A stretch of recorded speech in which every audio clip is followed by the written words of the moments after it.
Doon kuya! Habulin natin! Bilis! Hindi pa nakakalayo yun!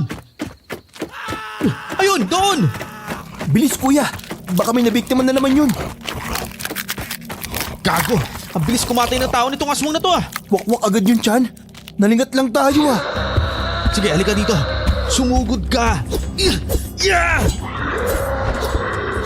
Matapos namin maabutan na nilalantakan ng aswang ang katawan ng isang pobreng lalaki, wakwak ang laman at labas ng laman loob. Ang bituka pa nito ay kasalukuyang nasa bibig ng aswang. Nang makita kami nito ay mabilis na sumuot ito sa makapal na halaman at mula doon ay biglang tumalon nito palabas na isa ng ganap na aswang. Kuya! Mamamatay ka ng hayop ka! Patay na. Bullseye! Pinagod pa tayo sa kakahabol. Wala naman palang binatbat. Umalis na nga tayo. Kuya ano? Saan na tayo pupunta ngayon? Sa kapilang bayan na. Nakuha ko na yung bayad sa atin ni Kapitan eh. Yun, paldo na naman tayo pala eh. Sino yun? Parang boses ng babae ah. Tulong! Tulungan niyo ako! May isa pang aswang. Miss! Sabihin mo, nasan ka? Nandito ako!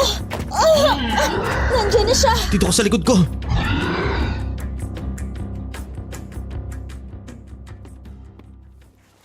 Dear Aswang Diaries at Madam Venus, 6:00 ng umaga ng linggo nang simulan ko ang sulat na ito. Habang nagmumuni-muni ako at pinapanood ng mabagal na pagbagsak ng mga nyebe, bilang masugid niyang subscriber, naisip ko na ibahagi sa inyo ang isa sa hindi ko makakalimutan na karanasan tungkol sa aswang. Itago niyo na lamang ako sa pangalang Lando. Pwede niyo na rin ako tawaging Mang Lando. Ngayon ay 66 years old na ako at tubong bukid noon, ngunit naninirahan na ngayon sa Alberta, Canada. At ang kwentong isasalaysay ko sa inyo ay nangyari taong 1989. Madam Venus, dati akong manunugis. Hindi na bago sa akin ang mga aswang dahil hindi ko na mabilang kung ilang aswang na mula sa iba't ibang lahi ang nakasagupa at napatay ko. Hindi na mabilang kung ilang beses na ring nalagay sa peligro ang buhay ko. O kaya naman ay muntik mabawasan ang parte ng katawan ko. Ngunit nagbago ang lahat nang makilala ko si Katrina.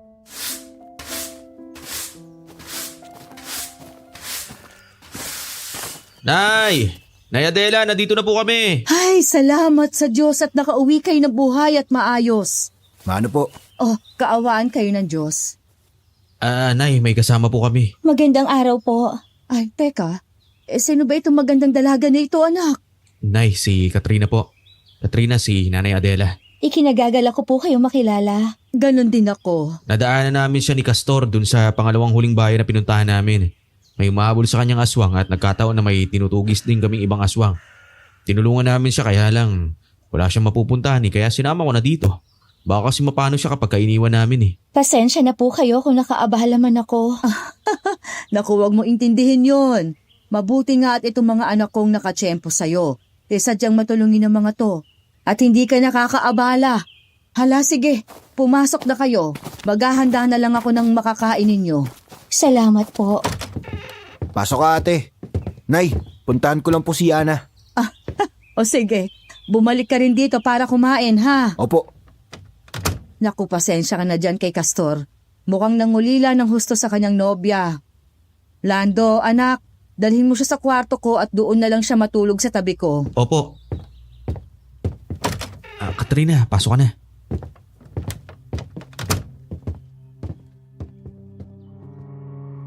Dinala ko siya sa kwarto ni Nanay Adela at binaba ang mga gamit niya. Pinagmasdan ko ang maganda niyang mukha habang umiikot sa paligid ang tingin niya. Napaka-inosente ng kanyang kagandahan. Medyo makapal ang kilay. Ang mga mata niya ay kulay light brown. Medyo maliit at matangos ang ilong. Ang mga labi nito ay natural na malarosas ang kulay at bahagyang mapintog. Mahaba rin ang kanyang buhok.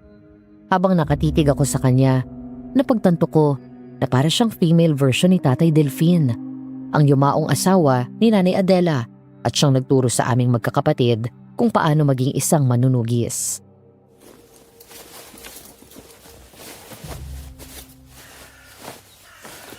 Ang ganda dito sa baryo nyo. Ang tahimik. Parang malayo sa gulo. Dayo lang kami dito. Wala pang isang buwan mula nang lumipat kami.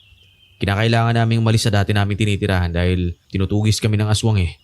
Pero itong bahay at lupa na to, sa tatay ito ni Nanay Adela. Kahit yung bukirin na nadaanan natin kanina papasok dito. Maraming salamat ulit sa pagliligtas mo sa akin, Lando. Pinapahanga mo ko. Ang galing mo makipaglaban sa aswang. Trabaho ko yun. Ako at si Castor ang manunugis. Binabayaran kami para manugis at pumatay ng aswang. Manatili ka lang dito hanggat gusto mo ha. Dito sa amin, siguradong ligtas ka. Hayaan mo. Tutulong ako dito sa inyo. Magaling ako maglinis, manahi at magluto. Saka gusto ko rin sana magtrabaho para hindi naman ako pabigat dito. Siguro, mas makakabuti kung tutulong ka kay nanay sa pagtitinda sa palengke. Sa ngayon, nag-aangkat pa kami ng mga gulay pero kapag nakapag-ani na kami ng mga pananim, yung mga tanim na namin ang ibebenta namin sa palengke. Sige, gagawin ko ang makakaya ko para makatulong. May alam din ako sa pagtatanim. Sige na, magpahinga ka na muna.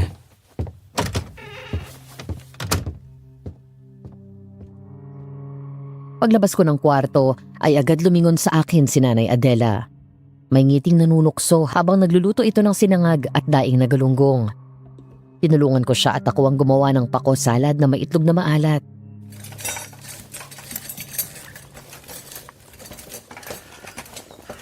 Anak, bagay kayo.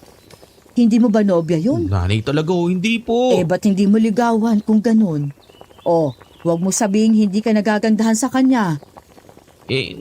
Nagagandahan pero papansinin ba ako niyan? Kita nyo naman parang Diyosa yung ganda. Ako nga parang pobre lang eh. Hoy, huwag mo nga sinasabi yan, anak.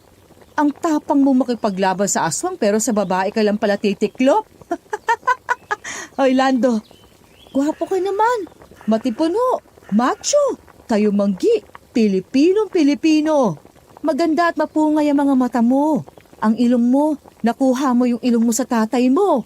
Kapag ngumiti ka, hindi mo ba alam na maraming dalaga rito nagkakagusto sa'yo? Aba, bawat araw may lumalapit sa akin at tinatanong kung may nobya ka na. Nanay talaga oh. Saka maiba ako. Kumusta pala dito? May aswang ba na gumagambala sa'yo dito habang wala kami ni Castor? Wala naman, anak. Tahimik dito sa baryong ito. Pero minsan ko lang narinig sa kwentuhan ng mga taga-palengke na may iilang aswang nga raw ang namiminsala sa mga taga rito. Pero wala namang sumusugod dito. Paano ba naman? Pinuno mo ng mga pangontra. Mabuti na ho yun, yung sigurado. Teka, yung mga imaraw, nagpaparamdam ba? Nako, hindi anak. Matagal nang hindi, kaya wag mo nang isipin yon. Ang mabuti pa, tawagin mo na si Katrina at kumain na kayo. Tsak na maya-maya pa ang kapatid mo at magbababad yun kila Ana.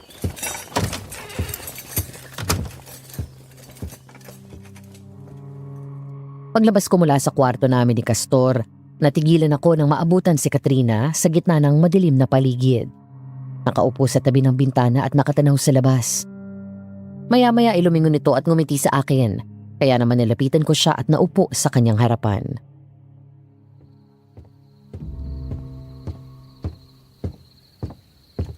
Bakit gising ka pa? Anong ginagawa mo dito? Hindi pa ako inaantok eh. Saka pinapakinggan ko yung mga kuliglig. Pinapanood ko yung mga bituin. Ang tahimik dito. Ang sarap sa pandinig ng katahimikan. Maingay ba sa inyo? Oo, lalo kapag ganitong oras. Sa gabi gising ang mga tao doon, sa umaga, tulog. Mga panggabi kasi ang trabaho nila. Mula nang sagipin ka namin, wala kang kinikwento kung saan ka nagaling eh. Bakit ka ba may dalang mga gamit? Naglayas ka ba? Ay, oo. Tumakas ako sa malaimpyernong buhay ko. Tumakas ako sa bahay namin na daig pa ang preso. Nilayasan ko ang tatay ko. Ganun ang buhay mo sa inyo? Oo. Hindi ako pwedeng magkwento ng ilang detalye pero ang masasabi ko lang, masyadong mahigpit si ama. Ayaw niya akong lumalabas, ni ayaw niya akong bumaba ng bayan. Pinagbabawalan niya akong makipagkaibigan. Wala akong pwedeng ibang kausapin maliban sa mga tao sa amin. Dinumirong kilos ko. Kontrolado niya ang buhay ko. Kulang na lang siya ang magdikta sa akin kung kailan ako hihinga. Lahat yun, ginagawa niya para ihanda ako at maging pinuno ng angkan namin. Kaya ka lumayas? Oo. Gusto kong makalaya mula kay ama. Ayoko ng ganong buhay para akong preso. Gusto ko ng ganito, Lando. Magaan lang, tahimik at payapa. Gusto kong magkaroon balang araw ng sarili kong normal na pamilya. Tapos, titira kami sa ganitong lugar. Tahimik at malayo sa gulo.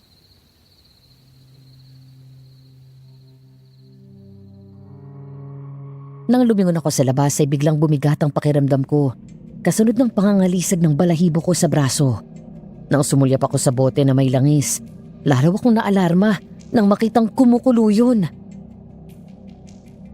Mukhang nagkamali tayo ng akala. May panganib pa rin dito. Bakit? May aswang sa paligid. Ano? Biglang lumayo si Katrina sa bintana at agad nagtago sa likod ko. Kumapit siya sa damit ko at hindi humiwalay sa akin kahit na nang kunin ko ang armas na pinamana sa akin ni Tatay Delfin. Isang malaking espada na gawa sa tanso. Isang armas na mula pa sa mga ninuno ni Tatay Delfin na gaya namin ni Castor ay manunugis din. Bukod doon ay kinuha ko rin ang buntot pagi. Kunin mo yung itim na supot na gawa sa tela. Bawang at asin ang laman nun. Ihanda natin para mabilis natin maibato kung sakali man silang sumugod. Pero natatakot ako, Lando. Alam kong alam mo na hindi kita papabayaan habang nandito ako. Pero sakaling dumating ang panganib at wala ako sa paligid, kailangan maging matapang ka at matutunan mong lumaban para maipagtanggol mo ang sarili mo. Huwag kang mag-alala, tuturuan kita. Sige. Nang lumabas ako ng bakuran ay nakasunod pa rin sa akin si Katrina nang hindi bumibitaw sa damit ko. Naramdaman ko ang takot at ang pilit na tapang nito. Nakiramdam ako sa paligid habang mahigpit ang kapit ko sa espada. Bigla akong lumingon nang gumalaw ang halaman. Nakipagtitigan ako sa kadiliman sa likod ng masukal at matataas na halaman. Sa likod ng isang puno, naroon ang isang pares ng nanlilisik na mga matang kulay pula. Ang kumakalam na sikmura nito at pananibik sa laman at dugo ng tao ay binubulong sa akin ng hangin. Subukan mo lumapit dito. Bukas paglalamayan ka na namang kalahi mo. Ayun, meron pa doon. Dalawa sila. May isa pa. 3 aswang ang nasa paligid natin. Nagmamadali kong kinuha ang 4 na insenso na may dinikdik na kamangyan. Pagkatapos ay sinindihan ko ang mga ito. Saka nilagay ko ang mga ito sa 4 na sulok ng bakura namin. Pagkatapos ay kampante kong binaba ang mga armas ko at pinatong ang isang paa ko sa upuan malapit sa bakod. Sige, lapit! Sumugod kayo! Maya-maya ay narinig ko na lang ang mga yabag ng 3 aswang na tumatakbo palayo. Doon ako tuluyang nakahinga ng maluwag, sabay tingin kay Katrina.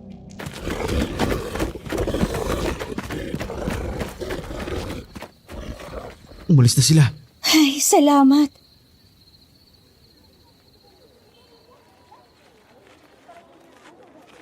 Lando, kayo na bahala riyan ha. Aalis muna ako at may lalakarin ako sa munisipyo. Sige, Nay. Ingat po.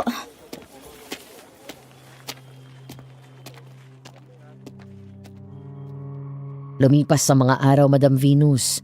Unti-unting nasanay si Katrina sa buhay kasama kami. Labis ang tuwa ko nang magdesisyon siya na manatili doon at hindi na umalis pa. At sa bawat araw na dumadaan ay nagiging mas malapit kami ni Katrina.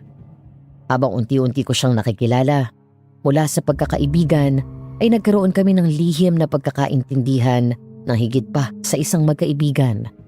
At tuluyan iyong nauwi sa pag-iibigan.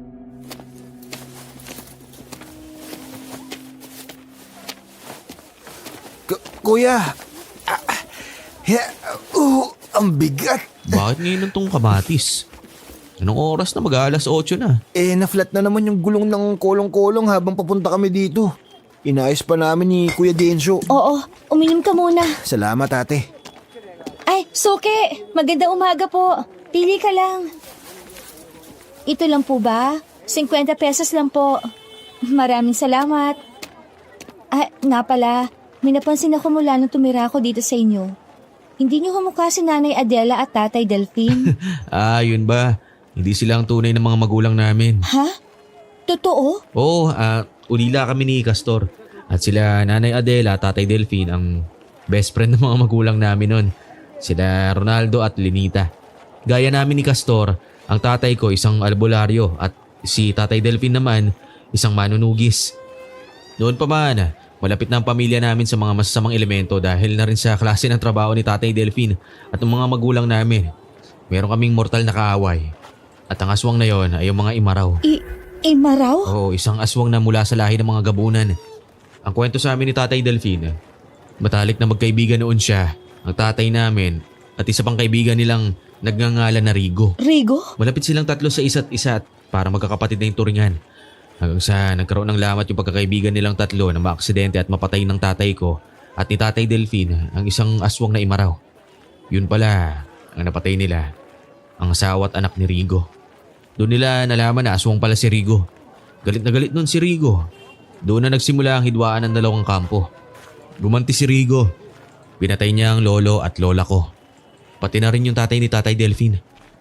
Ayun, gumanti sila tatay at napatay ang marami sa kanilang angkan. Sa pagsugod ng angkan ni Rigo, napatay nila ang mga magulang namin. 5 taong gulang pa lang ako noon at 2 taon si Castor. Tapos yung nag-iisang anak na babae nila Tatay Delfin na kapapanganak lang, biglang nawala. Pinaniniwalaan nila na kinuha ng mga imaraw ang bata.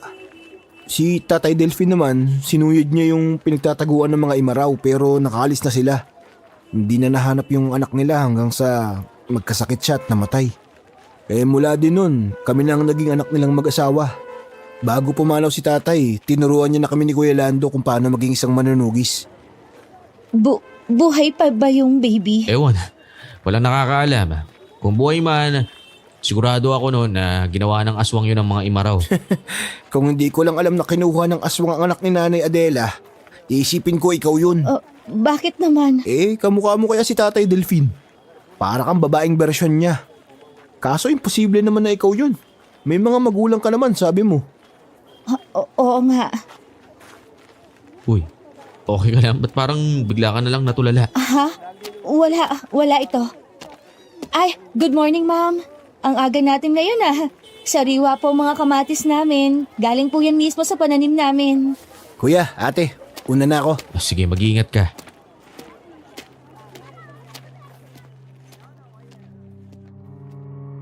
Nang bumalik si Nanay Adela mula sa munisipyo ay sila naman ni Castor ang pumalit sa amin na bantay sa pwesto. Habang naglalakad pa uwi ay napansin ko na malalim ang iniisip ni Katrina.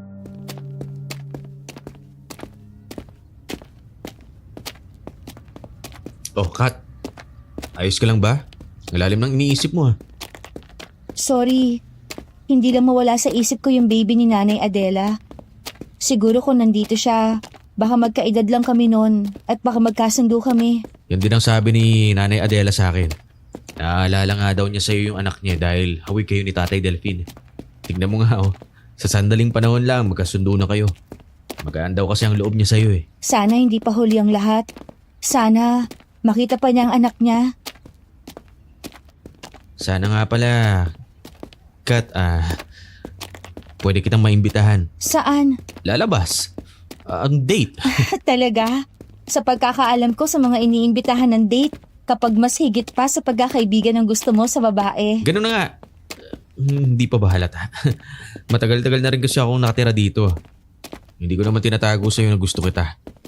May pagkakaintindihan na tayo, di ba?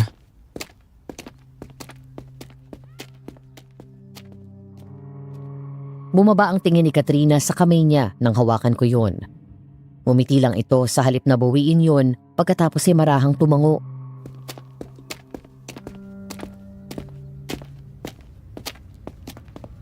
Alam ko naman yun Ibig sabihin, gusto mo rin ako? Ang akala ko halatahan na. Kung ganun ba... ay, umuulan! Silong tara! Bilis!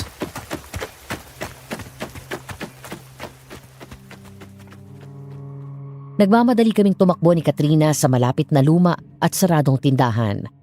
Sumiksi kami sa kapirasong silong na yun sa harap. Na lumakas ang ulan ay niyakap ko si Katrina. Ang akala ko ay lalayo ito, pero gumanti siya ng yakap sa akin at sinandal pa ang ulo sa dibdib ko.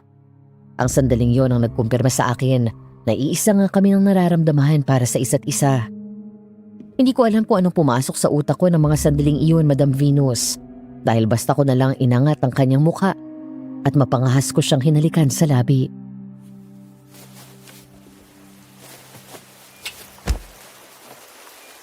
Bakit mo ginawa yun? Dahil mahal kita. Hindi mo pa ako lubos na kilala. Maaaring ilang buwan na ako nakatira sa inyo, pero marami ka pang hindi alam sa akin. Kung ganun, bakit hindi mo ko tinulak? Nako, Bakit ba ang hirap mong tanggihan? Binatang manunugis? Pati ang puso ko, hindi nakaligtas sa bagsik mo. Dahil alam kong mahal mo rin ako. Mahal na rin kita, Lando. Hindi ko alam kung hanggang saan naabot ang nararamdaman ko. Natatakot ako pero handa akong isugal ang lahat para sa'yo. Hanggat nandito ako, hindi mo kailangang matakot.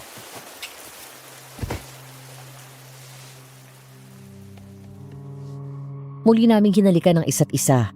Pagkatapos ay masayang nagyakap. Hanggang sa makaisip ako ng kalokohan at bigla ko siyang hinila at nagpakabasa sa ulan.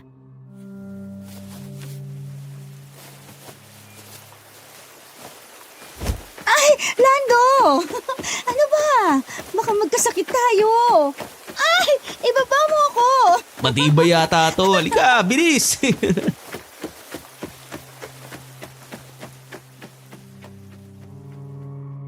Para kaming mga bata na naligo sa ilalim ng malakas na buhos ng ulan. Lakad takbo, harutan sa daan. Nariyang matatalsikan kami ng tubig dahil sa mga dumadaang sasakyan. Pakiramdam namin ang mga sandaling iyon ay sarili namin ng mundo. Huminto ako sa paglalakad at humarap kami sa isa't isa. Muli ko siyang ginawaran ng masuyo at matamis na halik.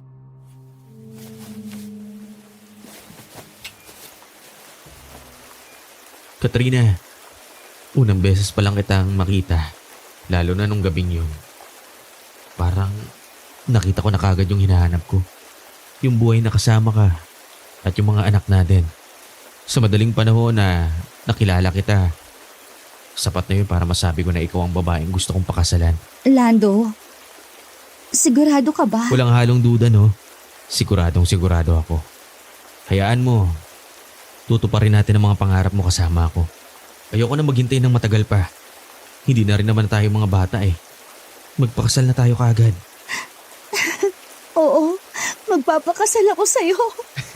Halika na, humuwi na tayo para makapaghanda na ng masarap na pagkain. Susurpresahin natin mamaya si Nanay Adela at si Castor. Tsak kung matutuwa sila.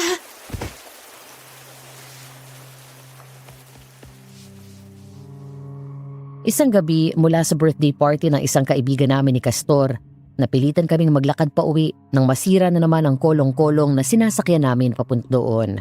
Kaya napilitan kaming iwan yon at balikan kinabukasan.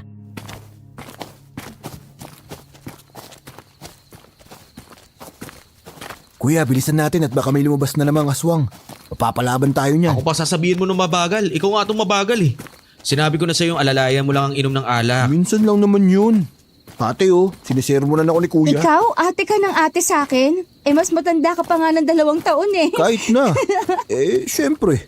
Parang ate na rin kita dahil kuya ko tong mapapangasawa mo, no? Pero kuya, alam mo, tuwang-tuwa si nanay pagkatapos niyong ibalita na magpapakasal na kayo.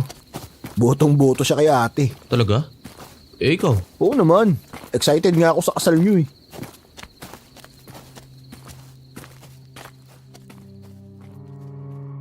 Habang naglalakad kami, ay biglang huminto sa paglalakad si Katrina. Kani-kanina lang ay masaya ito, pero bigla na lang bumaha ang takot sa mukha niya at nanlamig ang kanyang mga kamay habang panay ang lingon sa paligid. Hanggang sa may marinig kami na mahinang tunog ng pag-iyak ng babae at tunog na parang may kumakain. Mahal, bakit? May problema ba? Takbo! Takbo? Bakit? May aswang sa paligid. Mga imaraw. Nandiyan na sila sa paligid.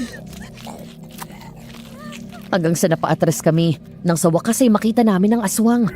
Naroon sa madilim na parte sa gilid ng daan sa ilalim ng puno. Isang babae ang dilat ng mga mata habang naghihingalo at wakwak ang tiyan habang kinakain ng aswang ang laman loob nito.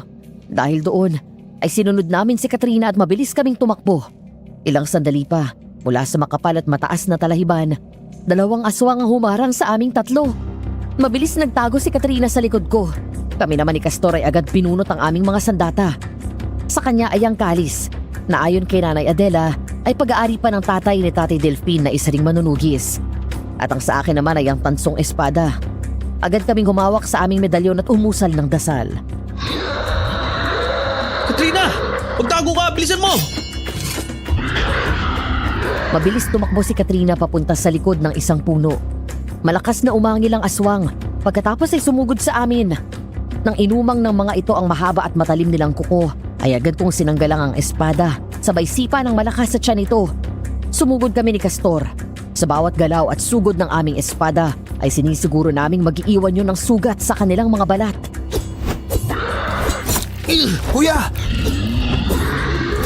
Nang sumugod ako, hindi ko nakita ang biglang pagsalakay ng isa pang kamay ng aswang at nahagip ng matalas na kuko nito ang tagiliran ko. Lando! Mga demonyo kayo mga imaraw. Hindi isang simpleng galos ang magpapahinto sa akin para patayin at ubusin ang lahi ninyo. Galit na galit kaming sumugod ni Castor hanggang sa nakakuha kami ng tiyempo at tuluyang sinaksak ang mga aswang sa dibdib. Dahil may orasyon ng mga armas na gamit namin, agad bumagsak ang mga aswang at namatay.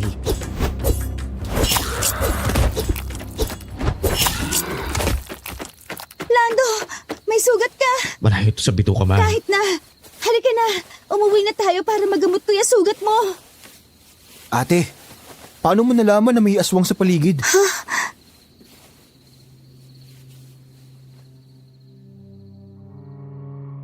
Maingat na binalot ni Katrina ng puting tela ang tiyan ko para matakpan ang sugat. Kalmado na rin ito at wala nang pag-aalala sa mukha. Pero kahit hindi sinasabi, alam ko na iniisip niya ang tanong ni Castor kanina na halatang iniwasan nito.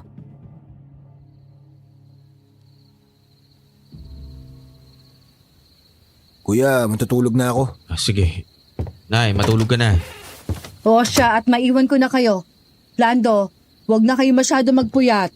Opo.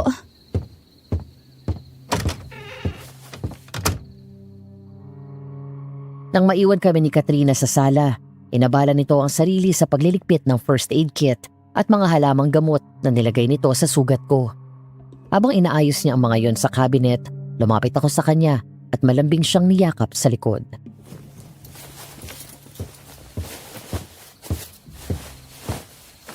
Bigla ka na lang tumahimik at nag-isip ng malalim, ah. Gusto mo bang sabihin sa akin yung tumatakbo sa isipan mo? May hindi pa ako nasasabi sa'yo. Ano yun? Lando, ang totoo, pamilyar ako sa mga imaraw. Paano?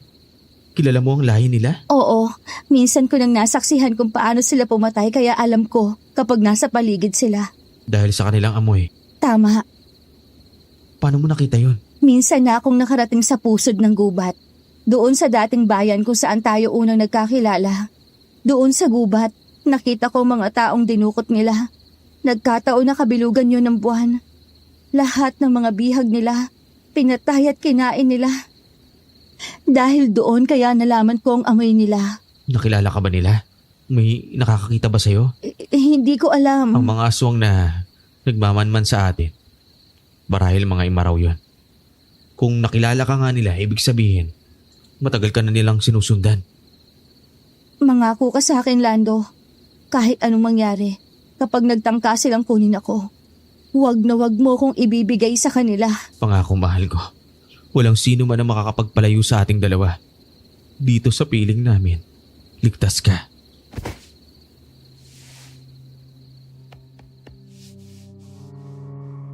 Araw ng linggo, habang nasa loob ng simbahan ay nakapikit at taimtim na nananalangin si Katrina. Mabigat at puno ng pangamba ang kanyang dibdib. Nababalot iyon ng takot sa mga maaring mangyari sa mga susunod na araw. Ang kwento sa akin ni Katrina, matapos manalangin ay dumilat siya at inayos ang itim na belo na nakapatong sa kanyang ulo.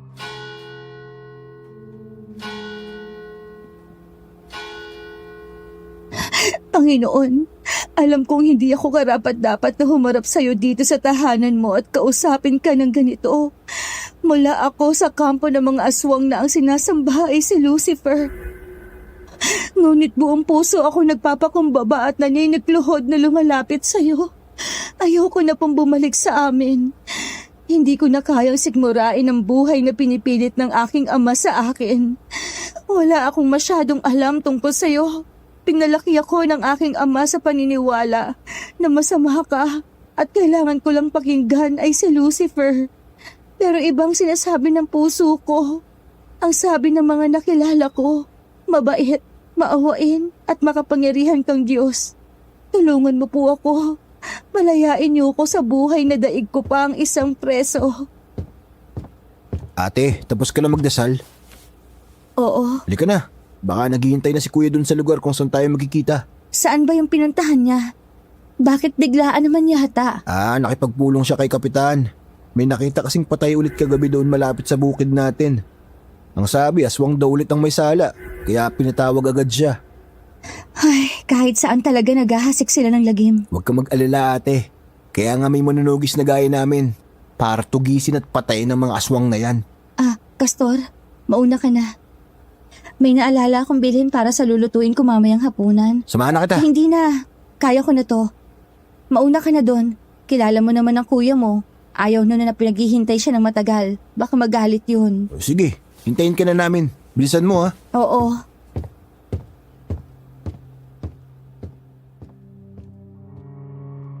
Ayon kay Katrina, mula doon ay pumunta siya saglit sa palengke. Matapos bili ng kanyang kailangan ay agad daw siyang naglakad papunta kung saan ako naghihintay. Hanggang sa may biglang humablot sa kanyang braso. Sa gulat ay mabilis siyang nabawi ni Katrina sabay atras. At ganoon na lang daw ang kanyang gulat nang humarap at makilala kung sino ang taong nasa likuran niya.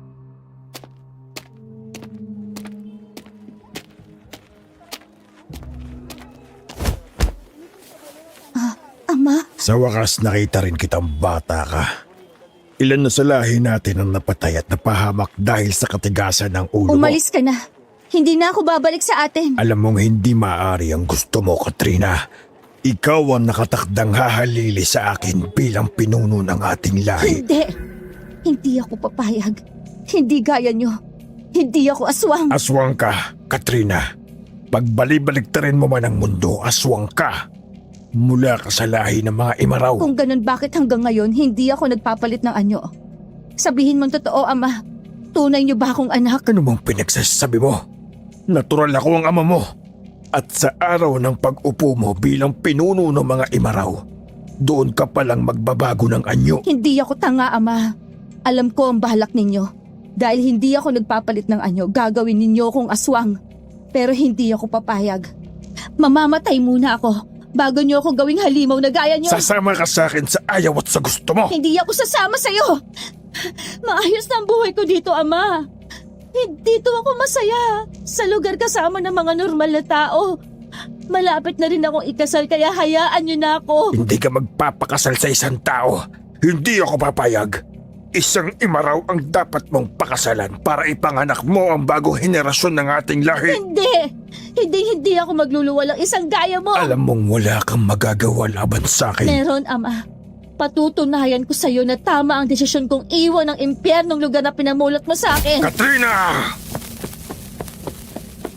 Sabi ni Katrina nang akma siyang hahawakan ni Rigo, ay bigla niyang sinaboy ang asin na kanina pa niya hawak na isa sa mga binili niya sa palengke.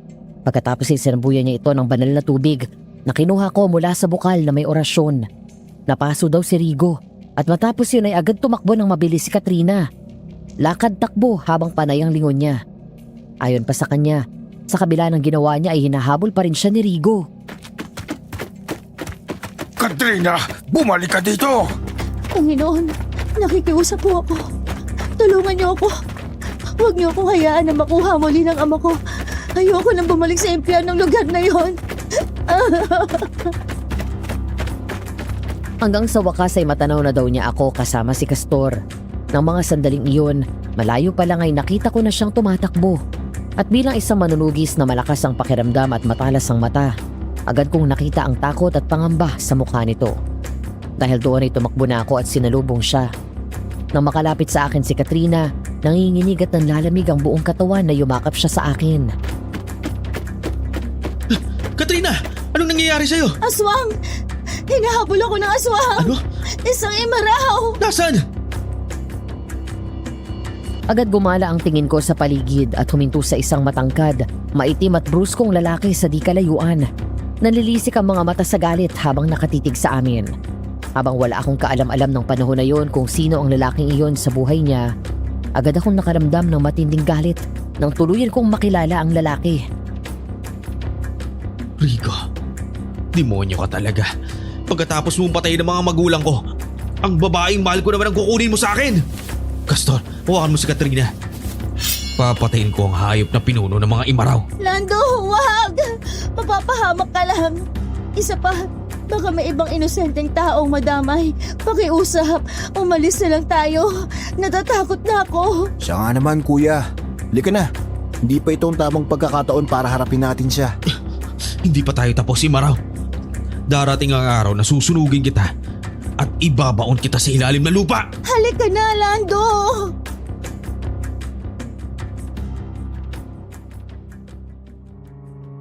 Matapos ang tagpong iyon ni Katrina at Rigo, wala namang aswang na gumambala sa amin sa mga sumunod na araw. Hanggang sa nagpaalam si Nanay Adela na aalis at dadalaw sa tiyahin namin na may sakit kasama si Castor. Kaya naiwan kami doon sa bahay ni Katrina. Pero dahil dalawa lang kami sa bahay, hindi ako mapakali, Madam Venus. Gusto kong lumabas ng kwarto at puntahan si Katrina. Gusto ko sanang tumabi sa kanya sa pagtulog, kaya lang ay nauunahan ako ng hiya. Ayokong isipin niya na sinasamantala ko ang pagkakataon. Kaya kahit hindi ako mapakali, ay nanatili akong nakahiga sa kwarto at nakipagtitigan sa kisame. Hanggang sa napalingon ako sa pinto nang marinig ang mahinang katok mula sa labas.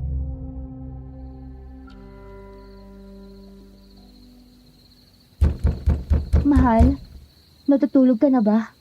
Hindi pa. Pasok ka.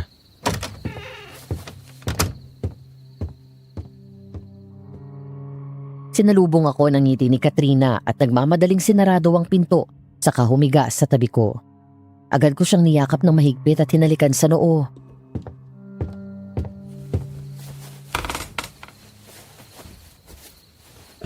Anong ginagawa mo dito? Hindi ako makatulog eh. Iniisip kita. Ako rin. Kanina ko pa gustong lumabas para puntahan ka eh. Hinihintay nga kita kaya lang ang tagal mo. Kaya pumunta na ako dito. Mahal. Unang beses natin ito matutulog na magkatabi. Ang akala ko ba, kailangan ko pang maghintay matapos ang kasal natin. Basta, huwag mong sasabihin kay nanay. Baka pagalitan tayo. Mahal? Pwede ba kitang halikan? Bakit ka nagpapaalam? Iba to eh. Nasa iisang kwarto tayo. Magkatabi sa papag. Baka hindi ako makapagpigil eh. Kung saan mapunta. Hay, ang daming satsat. Naiinip na ako eh. Kayo na pa ako naghihintay na kumilos ka. Halika nga dito. Mahal.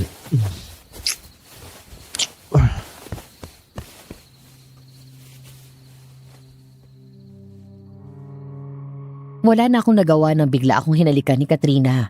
Hanggang sa nauwi ang tagpo sa isang bagay na inaasahan na namin at tuluyang binigay sa akin ni Katrina ang kanyang sarili. Walang pag-aalindangan. Sinamantala namin na solo namin ang gabing iyon at makailang beses niyang isinuko ang sarili sa akin. Napakasaya naming dalawa na parang walang katapusan ng ligayang nararamdaman namin. Kinaumagahan, nagising ako na wala na si Katrina sa tabi ko.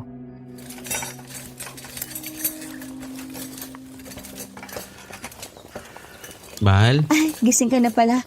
Good morning, mahal.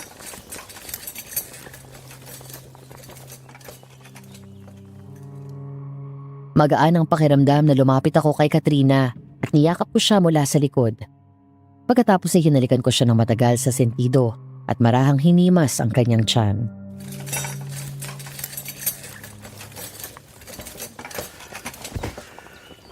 Ano ba? Nakikiliti ako. Hindi lang dyan ang kiliti mo. Kagabi ko lang nalaman. Huwag ka maingay.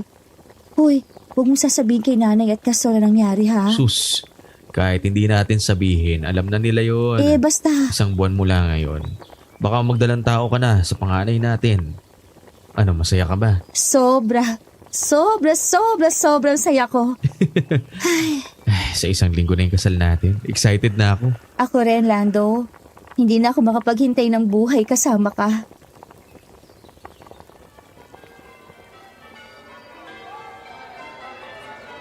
Mabuhay ang bagong kasal! Binabati ko kayo, mga anak. Salamat po, Nay. Paano ba yan, Ay? Binigyan na kita ng magandang manugang. Ayos ba? Ayos na ayos, anak. Masayang masaya ako.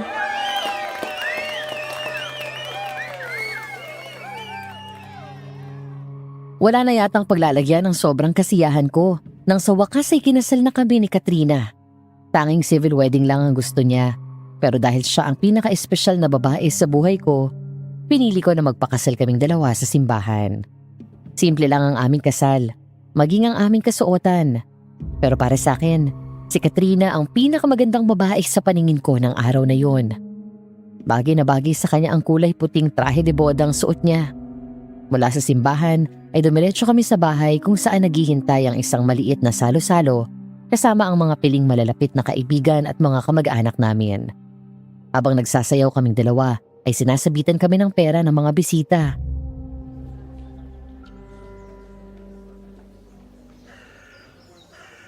Masaya ka ba? Sobrang saya. Maraming salamat dahil ikaw ang tumupad sa pangarap ko. Ito pa lang ang simula ng buhay natin na magkasama. Hindi magiging madali ang lahat, lalo na sa klase ng trabaho ko. May mga pagkakataon na ilang araw akong mawawala. Basta mangako ka na uuwi ka sa akin ng buhay at buong buo. Pangako ko.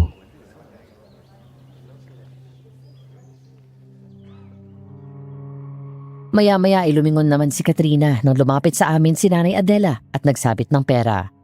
Mangiyak-ngiyak siyang tumingin sa amin at niyakap kami. Pagkatapos ay hinawakan kami sa kamay.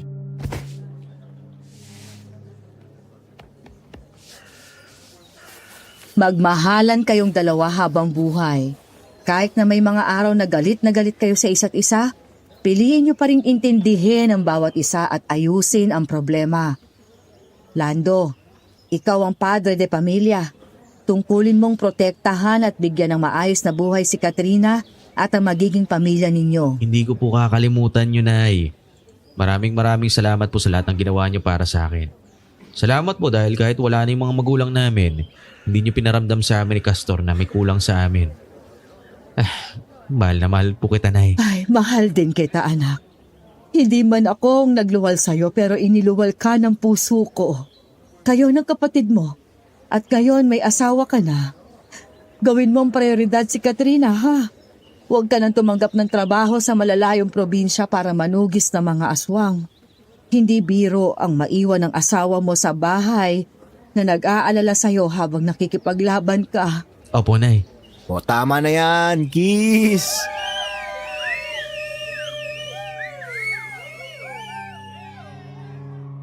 Natawa kaming dalawa ni Katrina, kaya naman pinagbigyan ko ang kantsaw ni Castor at hinalikan ko ng matagal ang asawa ko.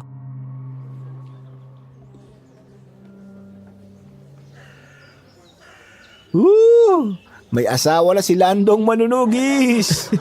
Ito talagang si Castor, puro kalokohan eh. Hanggang ang masayang selebrasyon ay nabahira ng matinding takot matapos biglang umalulong ng malakas sa mga aso sa kalagitnaan ng tirik na araw. Nanindig ang mga balahibo sa katawan ko kasabay ng biglang pag-ihip ng malamig na hangin. Mula sa kinatatayuan ko ay nakita ko sa malayo si Rigo na nagtatago sa likod ng isang mataas na puno kasama ang ilan sa mga kampo nito. Ano nangyayari, mahal? Darito si Rigor. Nakita ko rin siya at marami siyang kasama. Mga imaraw. Anong gagawin natin? Huwag kang matakot. Hindi sila makakapasok dito. Maya-maya aalis din ang mga yan. Hindi rin naman sila makakatagal sa init ng araw eh.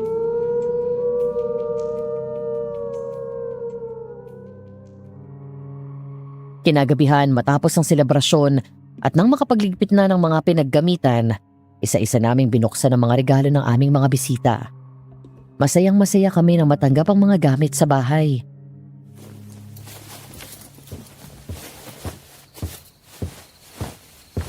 Oh, Castor, nailipat mo na ba mga damit mo dito sa kwarto ko? Opo, Nay. Nung isang araw pa. Mabuti kung ganon. Tabi na lang tayo doon sa papag at malaki naman yon. Huwag ka na matulog dito sa sala. Nay, alam mo naman na malakas akong humilik. Baka mamaya hindi ka makatulog. Ayos na ho ako dito sa sopa. Hayaan mo, pansamantala lang naman to eh. Kapag natapos na ang kubo namin ni Katrina sa likod, solo mo na tong kwarto. Ayos lang, kuya. Alam mo naman ako kahit saan eh. Basta, masandal lang likod ko. Tulog agad. Huwag ka mag-alala. Kapag maganda ang ani at benta natin sa palengke, ililibre kita. Diyos ko, ayan na naman sila. Ano yun? Boses ng babae yung sumigaw na yun ha. Castor, kunin mo yung armas, bilisan mo. Sandali lang, Lando. Saan ka pupunta? Dito lang kayo ni nanay. At huwag kayong lalabas kahit anong mangyari. Sandali lang! Lando! Lando! Sa kabila ng pagtawag sa akin ni Katrina ay hindi ako nagpapigil. Nagmamadali kaming tumakbo palabas ng bahay at tumakbo papunta kung saan namin narinig ang malakas na sigaw ng babae. Pagdating namin doon, naabutan namin ang gutay-gutay ng katawan ng isang babae habang pinagpipiestahan ito ng 4 na aswang.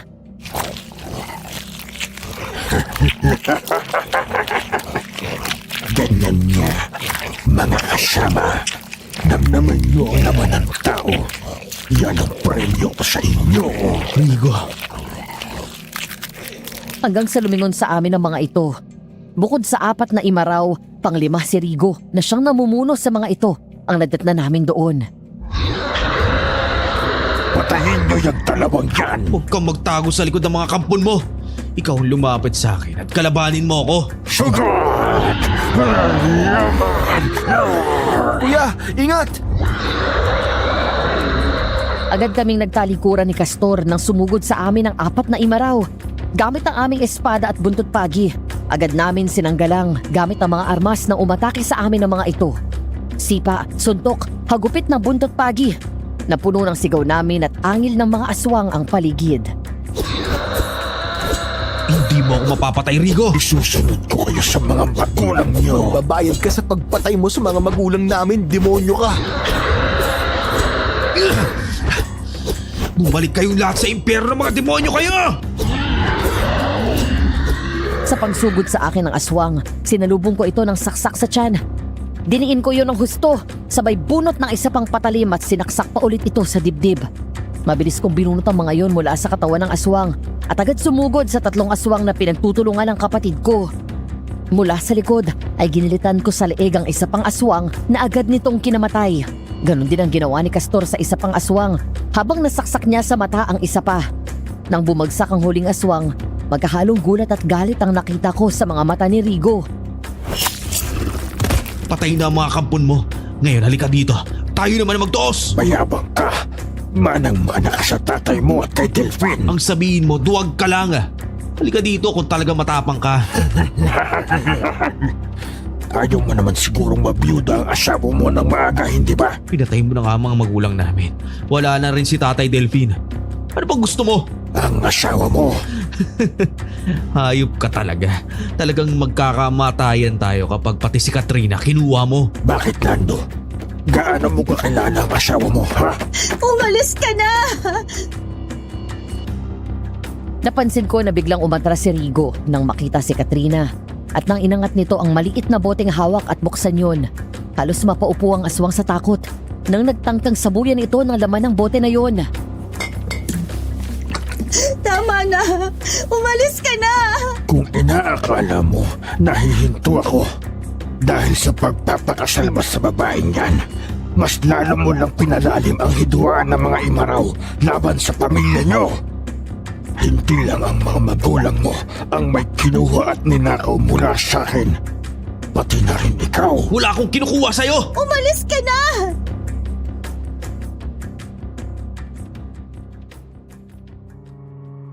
Sabi ni Nanay Adela sa akin nung panahong ako ang nasa ibang bayan at nanunugis ng aswang. Isang araw daw ay tumakbo si Katrina papunta sa lababo at doon nagsuka. Mag-iisang buwan na ang nakalilipas mula nang kinasal kami. Mabuti na lang daw at naroon pa si Nanay, kaya nadaluhan niya agad ang asawa ko.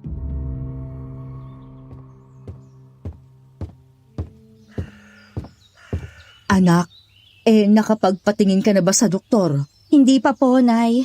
Ang buwan ng dalaw mo, dumating na ba? Hindi pa nga po eh. Ilang araw na po. Naku, anak! Ay, baka buntis ka na! Talaga po? Napapansin nga kita nito mga nakaraan na parang ang takaw mo. Halos lahat kinakain mo. Pati nga yung karne ng baboy na kinaaayawan mo, kinakain mo. Tapos napakaantukin mo at ang dali mong mapagod. Ganun po ba karaniwan ang senyales kapag buntis? Oo, naku! Tsak matutuwa si Lando nito pag uwi. Ay, magbihis ka. Madali ka at pumunta tayo sa center na makapagpatingin ka na.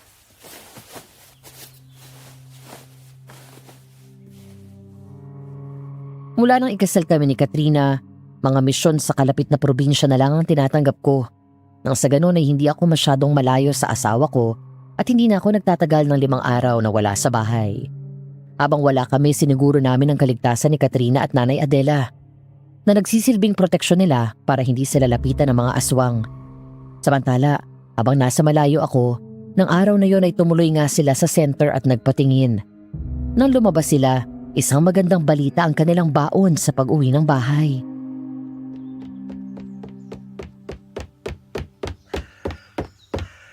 Nay, buntis nga po ako. Ay, sinasabi ko na nga ba? Sana umuwi na agad si Lando at nang malaman na niyang magandang balita. Ano po kaya magiging panganay namin? Babae o lalaki? Ay, kung narito lang ang anak ko, marahil ay pareho kayong dalawa. Baka masaya na rin siya at may sarili ng pamilya. Baka may mga makukulit na ako mga apo na tumatakbo dito sa bahay. Paano po ba nawala ang baby niyo? Ay, kapapanganak ko pa lang noon. Ilang oras pa lang ang nakalilipas nang sumiklab ang matinding laban sa pagitan ng mga Imaraw at ni Delphine at ng mga kasama niyang manunugis. Namatay ang mga magulang ni Lando at Castor habang ako na mga panahon na yon ay hinang-hina. Hindi ko na malayan na nakatulog na pala ako. Nang magising ako, wala na ang anak ko. Hindi ko man lang siya nahawakan na matagal sa mga bisig ko. Walang nakakita kung sinong tumangay sa kanya. Pero malakas ang kutob ko na ang mga Imaraw ang kumuha sa kanya. Hinanap po ba siya ni Tatay Delphine? Halos baliktarin niya ang buong bayan hanggang sa mga karatig bayan. Sinuyod niya ang buong bundok. Sumugod sila sa kuta ng mga Imaraw pero hindi nila nakita ang anak ko. Huminto sa pagiging manunugis ang asawa ko habang ako ang kumupkop sa magkapatid. Hanggang sa unti-unting huminang kanyang katawan at natalo ng kanyang sakit. Nang mamatay si Delphine, huminto na rin si Rigo sa pagsugod sa amin. Sa loob ng ilang taon, natahimik kaming mag-iina. Muli lang bumalik ang tensyon sa pagitan ng mga Imaraw at pamilya namin nang maging manunugi si Lando at Castor. Nais sila magiganti sa pagkamatay ng kanilang mga magulang. Pinagdarasal ko po na dinggin po ng Panginoon ang inyong panalangin, Nay. Alam kong hindi pa huli ang lahat. May awa siya. Kung ako nga na inakala kong hindi na makakaalis sa malupit na mundong kinalakihan ko, pero nakaalis pa rin ako. Naniniwala rin ako na walang imposible sa Panginoon. Sa kanyang itinakdang oras, alam kong sasagutin din niya ang mga dasal ko. At sa tuwing nakikita kita, naaalala kong asawa ko sa'yo dahil hawig kayo. Hindi ko maiwasang isipin na sana ikaw na lang ang anak ko.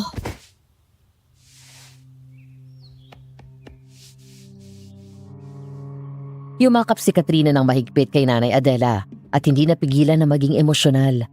Nagulat daw si Nanay pero gumanti siya ng yakap sa asawa ko at hinago dito sa likod.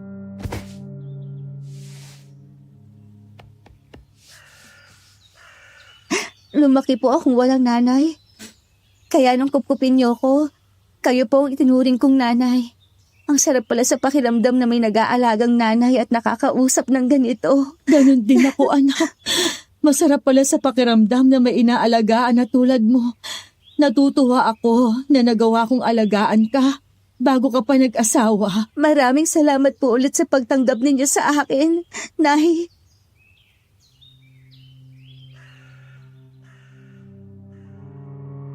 Nang mga sandaling iyon na malayo ako kay Katrina at abala sa pakikipaglaban sa ibang aswang, wala akong kamalay-malay na ng mga oras na din na yun ay nalagay sa peligro ang buhay ni Katrina at Nanay Adela. Ang mga kwento nila sa akin ay hindi sila makatulog dahil sa pananabig na makita ako at sabihin ang kanyang sorpresa sa akin. Habang nasa kwarto at nagmumuni-muni, nakarinig siya ng tunog ng animoy tik-tik sa bubong ng bahay.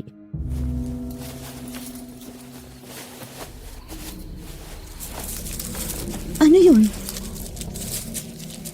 Ilang sandali pa ay may narinig siyang ingay na parang may maliit na tunog na nagpupukpok sa bubong. Sa pag-aakala na baka kung anong hayop o ibon lang yun, hindi na daw yun pinansin ni Katrina at pumikit na lang. Hanggang sa hindi nito namamalayan na nakakatulog na siya. Makalipas ng ilang sandali ay naalimpungatan na lang daw si Katrina matapos tila marinig ang boses ko na tinatawag siya. Mahal, gising! Ha? Lando? Mahal? Lumingon agad sa paligid si Katrina pero hindi niya ako natagpuan doon sa loob ng kwarto. Bigla daw siya kinabahan. Mabango na dapat siya para gisingin si Nanay Adela na matigilan matapos mapansin ang tila mahaba at manipis na dila na nagmumula sa kisame. Diyos ko, may tiktik! Nagmadali daw siyang bumangon at agad bumaba ng kama. Pagkatapos ay nagmamadaling lumabas ng kwarto at kinuha ang gunting. Malakas ang kabog ng dibdib na ginupit niya ang dila ng tiktik at mabilis sumakyat pataas ang mahabang dila na yon. Kasunod ng pag-alingaw-ngaw ng nakakatakot na sigaw mula sa labas. Doon palang nakita ni Katrina ang maliit na butas sa bubong. Katrina, ayos ka lang ba? Ikaw ba yung sumigaw? Hindi po ako yun, Nay. May tik-tik po. Ano ka mo? Tik-tik? Mabuti po at naalimpungatan ako dahil parang narinig kong boses ni Lando na tinawag ako. Tapos, nakita ko na lang yung dila ng tik-tik na malapit na sa tiyan ko. Ay, salamat sa Diyos at nagising ka. Halika rito sa labas at magdasal tayo. Nagmamadaling lumabas ang dalawa hanggang sa matigilan sila nung may malakas na kumalampag sa bintana. Kasunod ang malakas na mahinang ingay ng tila pagaspas ng pakpak. Magkayakap na napaatras si Katrina at Nanay Adela nang hindi huminto ang ingay na nagmumula sa bintana. Nakumpirma daw ni Katrina ang hinala na may isa pang aswang sa labas ng bahay nang makitang kumukulo ang langis sa bote. Malaking ibon sa di kalayuan. Kabaligtaran ang ibig sabihin nun. Kapag malakas ang tunog, ibig sabihin ay nasa malayo ang aswang. Kapag mahina, ibig sabihin ay malapit lang sila. May pakpakang aswang. Ang ibig sabihin, May manananggal sa labas. Ilang sandali pa ay biglang tumahimik sa labas. Pagkatapos ay narinig nila ang tunog ng pagaspas ng pakpak. Napatingala ang dalawa habang nakikiramdam.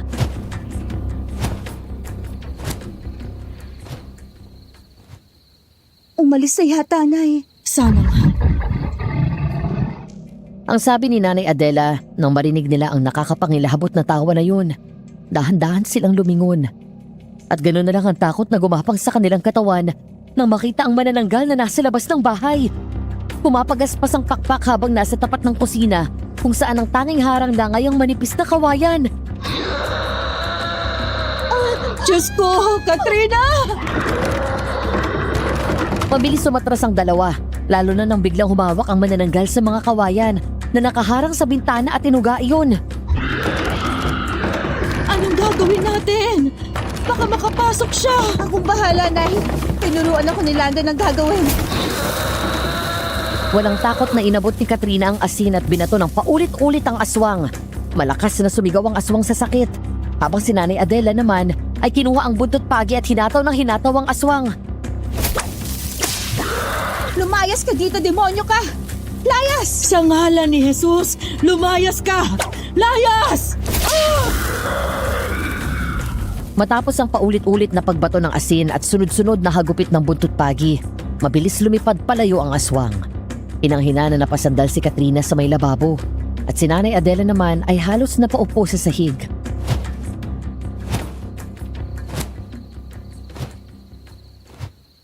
Nahulog ang mga sinabit kong pangontra. Siguro ay dahil sa malakas na ulan at hangin kagabi. Hindi ko napansin. Mabuti na lang po at... Katrina, anak ko! Ang buong akala nila ay tuluyan ang nakaalis ang manananggal. Kaya ganoon na lang ang gulat nila nang bigla itong sumulpot at agad sinunggaban sa buhok si Katrina. Sabay sakal sa kanyang leeg at pilit itong hinihila palabas. Bitiwan mo ang anak ko! Mula sa ilalim ng lababo ay kinuha ni Nanay Adela ang itak at biglang sinaksak sa balikat ang manananggal. Muli nitong sinaksak ang aswang at tinamaan ito sa dibdib. Lumayo ka sa anak ko! Sa ikatlong beses, muling sinaksak ni Nanay Adela ang aswang at sa pagkakataon na ito ay tinamaan na niya ito sa leeg. Doon binitawan ng aswang si Katrina. Mabilis siyang hinila ni Nanay Adela palayo at parehong umiiyak na niyakap ng mahigpit ang isa't isa.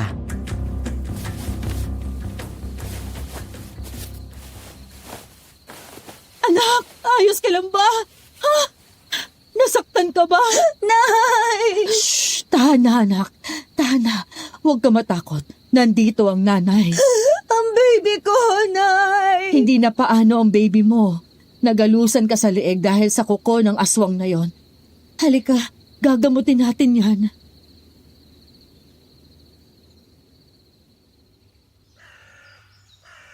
Mahal! Mahal, nandito na ako! Ay nako! Si Lando! Nakauwi na ang mga anak ko! Mahal!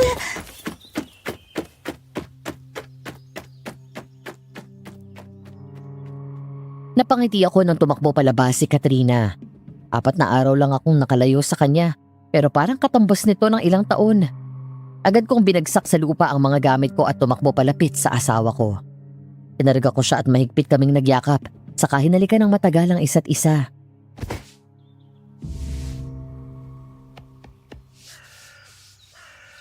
Mahal ko. Napano yung leeg mo? Bakit may higasa? Mamaya ako na ipaliliwanag sa'yo. Kumusta naman ang misis ko? Lalo ka yatang gumaganda. Eto, miss na miss ka. Eh ikaw, kamusta ka na? Miss na rin kita. Nga pala may pasalubong ako sa'yo. Talaga? Ano yun? Doon natin sa loob buksan. Nay, mano po? Kaawaan ka ng Diyos, anak. Kuya, pambihira naman oh. Tulungan mo naman ako dito sa mga gamit natin.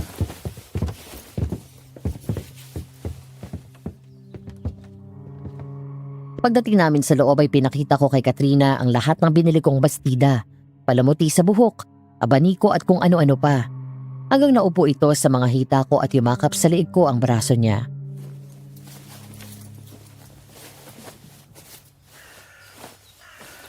Ako rin, mahal. May regalo din ako sa'yo. Talaga? Ano? Buntis ako, Lando. Magkakaanak na tayo.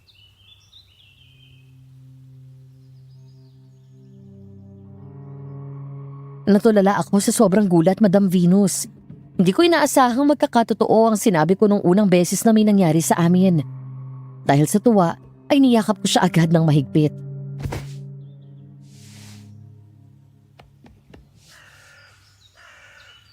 Mga kapitbahay!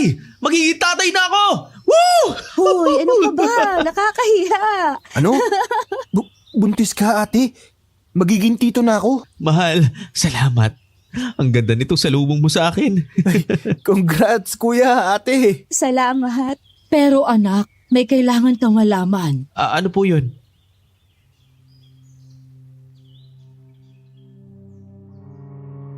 Nagtaka ako dahil sa magkahalong seryoso at tila nag-aalangan na nagkatinginan ng dalawa. Doon ako biglang kinabahan kaya napatayo ako.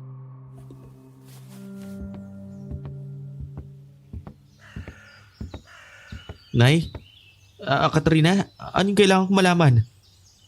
Teka, may kinalaman ba yun sa sugat sa leeg mo? Kagabi, sinugod kami ng tiktik at manananggal dito. Ano? Tsak na naamoy nila si Katrina dahil sa pagdadalang tao nito. Nakakalapit sila dito? Umulan ng malakas dito nung isang gabi na may kasamang malakas na hangin.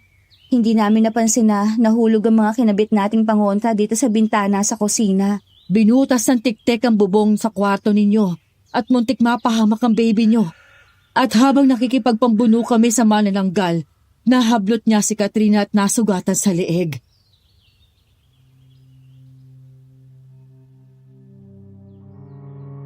Puno ng pag-aalala na niyakap ko ng mahigpit ang asawa ko. Nakaramdam ako ng matinding galit sa mga aswang dahil sa paglagay nila sa panganib sa buhay ng mag-ina ko.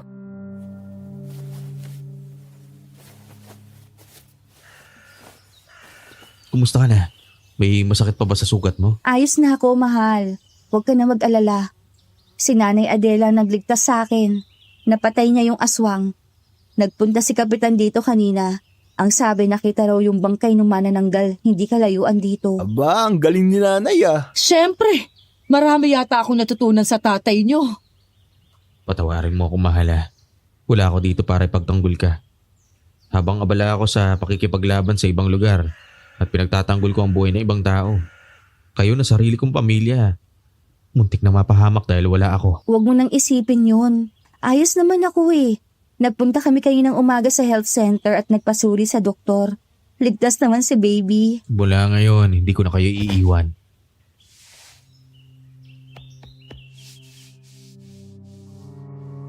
Ngumiti kami ni Katrina sa isa't isa matapos ko siyang sunod-sunod na halikan at nagsalo kami sa isang mainit na sandali.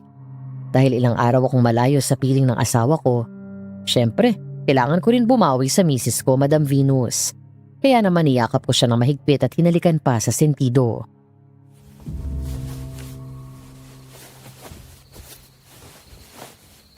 Hindi pa rin ako makapaniwala na magiging tatay na ako. Naka 3 points yata ako nung unang may nangyari sa atin eh. Mahal, anong gusto mong anak? Babae o lalaki? Gusto ko ang panganay natin lalaki tapos sana maging kamukha ko siya. Kapag babae naman, sana kamukha mo. Tapos palalakihin natin sila na may takot at pananalig sa Diyos. Mabait, matulungin, matapang at palaban kagaya ng mga lolo nila. Ako? Basta lumaki silang malusog at normal, sapat na sa akin yun. Natitiyak ko yun. Mahal, gusto ko ng manggang hilaw na pasalubong mo sa akin. Tapos, ikuha mo ako ng bagoong na maanghang, tapos may asukal. Asukal? Oo, masarap kaya yun. Sige na. Ito na yung simula ng paglilihi mo. Sige na, ikukuha na kita.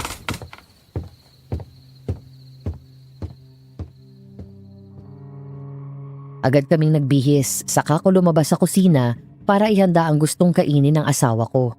Matapos kong ihanda ang sausawan nitong bagoong at asukal, sunod ko namang binalata ng mga mangga. Hanggang sa matigilan ako nang makitang kumukulo ang langis sa bote. Biglang nawala ang ngiti ko. Pero sa halip na magpanik, ay nanatili akong kalmado at pinagpatuloy ko ang ginagawa ko. Ayoko mag-alala si Katrina, lalo na sa kanyang kalagayan. Lihim akong lumapit sa bintana at sumilip sa maliit na butas doon. Bumalik na naman si Rigo. Ano ba yun? Umaalulong na naman yung mga aso sa mga kapitbahay? May aswang na naman ba sa paligid? Si Rigo. Kailan ba niya tayo patatahimikin? Hindi ko alam kung ano pa bang gustong mangyari ng demonyong to eh. Hindi ko alam kung ano yung sinasabi niya na kinuha ko raw sa kanya. Alam kong yun ang dahilan kaya ayaw niya manahimik. Naku mahal, sandali lang. Si Nanay at Castor. Bakit? Anong nangyari sa kanila? Lumabas sila kanina habang naliligo ka. Bigla kasing pumunta dito yung kaibigan ni Castor. May sakit daw si Ana kaya sumama si Nanay para makatulong sa panggagamot. Ano? Baka matsyempohan nila sila Nanay. Ay, Panginoon. Huwag naman po sana. Lando! Lumabas ka dyan! Mahal, anong gagawin natin? Dito ka na. Huwag kang lalabas kahit anong mangyari. Dala ang aking armas, lumabas ako ng bahay at hinarap si Rigo. Naroon sa harap ko, hindi lang si Rigo, kundi 4 pang kampo nito. Hindi mo ba talaga kami patatahimikin? Ano ba bang gusto mo? Yun ay ang ibalik mo sa akin ang kinuha mo! Wala akong kinuha sa'yo. Meron! Ikaw ang may kinuha sa amin. Ang anak ni Nanay Adela at ang mga buhay ng mga magulang ko. Kinuha mo sa akin ang pinakamahalagang kayamanan ko! Ang anak ko! Ang anak mo? Wala akong alam sa sinasabi mo. Katrina! Lumabas ka dyan! Parang bomba na sumabog sa harapan ko ang katotohanang narinig ko. Sa isang iglap ay bigla kong naintindihan kung bakit mula nang dumating si Katrina dito ay muli na naman kaming ginambala ng mga imaraw. Ano? Huwag ka nga sinungaling! Huwag mong binugin ang ulo ko! Bakit hindi ang asawa mo ang tanungin mo? Katrina, lumabas ka dyan kung ayaw mong pagpiestahan ng mga kalahi natin ang katawan ng manunugis na to at ng biyanan mo! Nanlaki ang mga mata ko nang mula sa likod ng puno ay hilahin ni Rigo si Castor at ang isang aswang naman ay may hawak kay Nanay Adela. Bukod sa umiiyak at bakas na takot sa mukha ni Nanay Adela, wala naman itong pinsala sa katawan. Habang si Castor ay may mga galos sa katawan na tanda ng pakikipaglaban. Castor! Nay! Kuya, huwag kang makikinig sa kanya. Ayos lang ako, anak. Huwag kang mag-alala. Si Katrina ang alalahanin mo at ang anak ninyo. Tama na! Tama na, Ama! Itigil mo na to. Huwag mong idamay si Castor at si Nanay Adela dito. Pinagbigyan na kita sa larong gusto mo. Tapos na akong magkunwari, anak. Panahon na para bumalik ka sa akin. Ayoko na bumalik sa atin, Ama. Patawarin mo ako, pero hindi ko na masikmura ang ginagawa ninyong pagpaslang sa mga inosenteng tao. Ikaw ang susunod na mamumuno sa ating lahi. Sa ayaw at sa gusto mo, kakain ka rin ng tao. Hindi! Kahit kailan hindi tayo magkatulad. Hindi ako demonyo gaya nyo. Magmamatigas ka pa rin ba hanggang ngayon? Kaya mo bang isakripisyo ang buhay ng kapatid ng asawa mo at ng biyanan mo? Hindi ko ibibigay sa iyo ang asawa ko. Ate, Huwag ka magpapadala sa sinasabi niya. Kapag may nangyaring masama sa kapatid at sa nanay ko, itong espada mismo ang papatay sa'yo. At wala akong pakialam kung ikaw man ang tatay na asawa ko. Pag-isipan mong mabuti, anak. Babalik ka sa akin o papatayin ko ang dalawang to. Bibigyan kita hanggang bukas ng gabi. Kapag hindi ka umuwi, sila ang magiging hapunan ng mga kalahi natin pagpatak ng alas 12 ng ating gabi. Nay! Castor!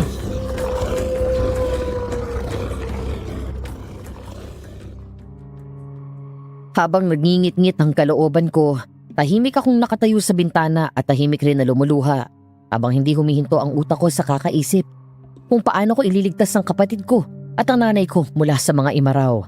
Bawat segundo lumipas ay natatakot ako sa maaaring gawin ng mga aswang sa kanila.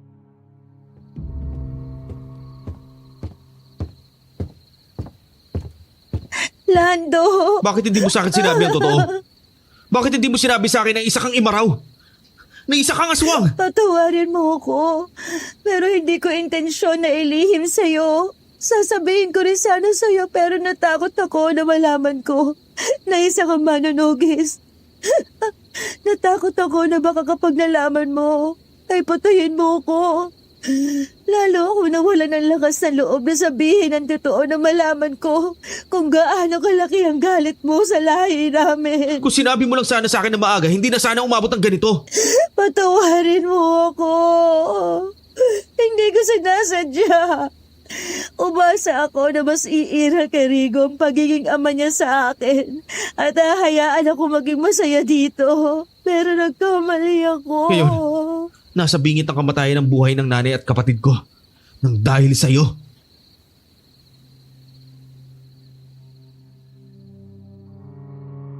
Maging ako ay natigilan at nagulat sa mga salitang lumabas sa bibig ko. Dahil sa taas ng emosyon ko ng mga sandaling iyon, hindi ko nakontrol ang sarili ko. Uli na para mabawi ko ang mga sinabi ko.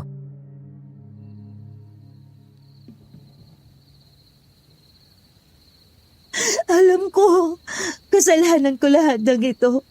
Huwag ka mag-alala. Ako mismo ang tatapos ng problemang ako rin na nagsimula. Aalis ako. Bukas na bukas din. Babalik na ako sa amin at ibabalik ko sa iyo si Nanay Adela at Castor. Ako na mismo magbibigay sa iyo ng katiyakan na hindi nila basta sinasaktan ang kanilang mga bihag. Katrina, mahal, sorry. Hindi. Huwag kang humingi ng tawad. Totoong sinabi mo. Dahil sa akin, kaya sila napahamak. Isa pa. Hindi ako aswang gaya ng sinabi mo. Kahit kailan hindi ako nagbago ng anyo. Hindi ako pumatay o kumain ng tao. Tao ang babaeng pinakasalan mo at nagdadala ng anak mo. Mahal, sandali lang!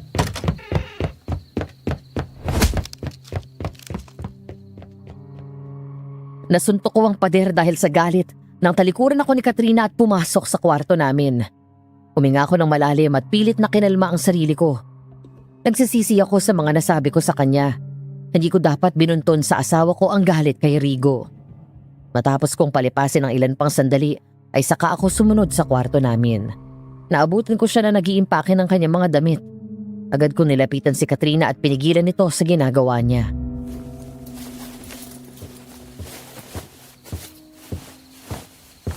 Patawarin mo ako sa mga nasabi ko. Hindi dapat kita sinisisi sa mga nangyari. Magulo lang ang isip ko at umaapaw ang puso ko ng galit dahil kay Rigo. Walang mali sa sinabi mo. Totoong ako, may kasalanan ng lahat. Hindi, wala kang kasalanan. Nagkamali ako sa sinabi ko sa'yo. Patawarin mo ako, mahal. Huwag ka nang umalis. Huwag mo ako iwan. Hindi ako papayag na bumalik ka kay Rigo. Pero kapag hindi ko ginawa yun, mapapahamak sila, nanay. Kilala ko ang ama ko. Ginagawa niya ang kanyang sinasabi. Maaaring buhay pa sila ngayon pero bukas.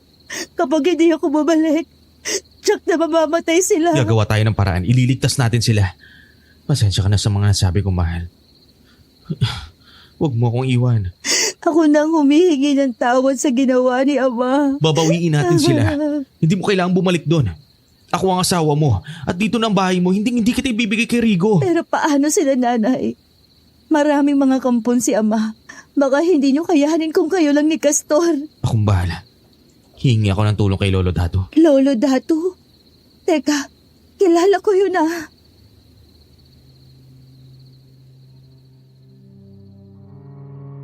Magkahawak kamay kaming pumasok sa pusod ng kagubatan, sa bayan kung saan lumaki si Katrina. Pagtapak namin sa kuta ng mga imaraw, agad sumalubong sa amin si Nanay Adela at Castor na nakakulong sa isang malaking selda na gawa sa makakapal na kahoy. Daig pa ni Katrina ang isang prinsesa at agad binigyan kami ng daan ng mga kampo nila. Narito na ako, Ama. Pakawalan mo na si Nanay Adela at Castor. Maligayang pagbabalik, anak.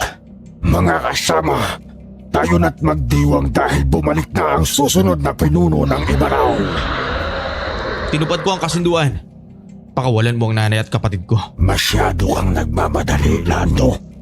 Ayaw mo ba munang sumama sa aming kasiyahan? Isang malaking selebrasyon ito, lalo na't nagbalik na ang sutil kong anak. Alam mo ba na dito namatay ang nanay at tatay mo? Namatay sila ng may dangal dahil namatay sila sa pakikipaglaban. At itong mga kamay ko, ito mismo ang pumatay sa kanila. Hayop ka talaga! Hindi muna kayo aalis hanggat hindi mo nasasaksihan kung paano ko baguhin at gawing ganap na aswang ang anak ko. Pakawalan mo na sila, Ama. Nandito na ako. Ito ang gusto mo, di ba? Tumupad ka sa usapan. Pakawalan mo sila Nanay Adela at si Castor. Palayain mo na silang tatlo. Bakit ka ba nagmamadali?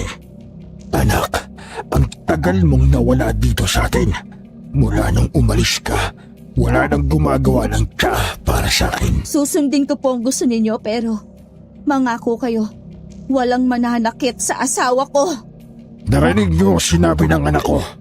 Mananagot sa akin ang sumuway sa kanyang salita. Ayaw ko man siyang bitawan ay wala akong magawa kung hindi ang pakawalan ng asawa ko. Kasabay ng paglayo sa akin ni Katrina ay ang tiwala na lahat ng plano namin sa gabing iyon ay maisa sa katuparan at makakauwi kami ng buhay at kumpleto. Samantala lumapit siya sa isang maliit na mesa sa tabi ng inuupuan ni Rigo kung saan may maliit na lagayan ng tsaa. Tahimik na pinagsilbihan ni Katrina ang ama hanggang sa ibigay nito ang isang tasa sa kanyang ama. Malakas ang bawat kabog ng dibdib ko habang pinapanood namin siyang inumin yun. Sabihin mo muna sa akin kung anong kailangan mo. Pakawalan ng mga bihag. Nang buksan ang selda, agad akong tumakbo palapit kay Nanay Adela at sa kapatid ko. Inalayan ko si Castor na bahagyang nangihina dahil sa mga sugat na natamo nito. Ayos lang ba kayo? Sinaktan ba nila kayo? Hindi naman, anak. Ayos lang kami. Nanay Adela! Katrina! Akmang tatakbo palapit sa amin si Katrina nang mahablot ito ni Rigo sa braso at pinigilan. Galit na galit ako habang nakikita kong nagpupuniglas ang asawa ko at umiiyak. Bitiwan mo ako, Ama! Pakawalan mo ako! Ibalik mo ako sa asawa at sa nanay ko! Hindi ka nagbabalik sa lalaking yon. At wala kang ibang pamilya kung di ako lang. Asawa ko siya at buntis ako! Wala akong pakialam. Ako ang susundin mo dahil ako ang ama mo. At iyong batang yan, hindi mo itutuloy yan. Kailangan mawala yan dahil hindi ako makakapayag na mahaluan ang ating lahi ng isang manunugis. Subukan mo lang saktan ng asawa at anak ko. Papatayin kita! Hindi ikaw ang tunay kong magulang! Ano sinasabi mo? Alam ko ng totoo, Ama. Niloko mo ako. Sinabi na ni Lolo Dato sa amin ang totoo. Anak, Rigo, tama na! ikaw, Pakawalan mo si Katrina! Paano na para ibalik mo siya sa tunay niyang ina? buhay ka pa. Oo, matapos ang gabing yun na sinunod ko ang utos mo at kinuha ang anak ni Delphin. Ikaw mismo sumaksak sa akin. Hindi ba? Sinubukan mo akong patayin para walang makaalam ng sikreto mo. Pero sadyang mabuti ang Panginoon.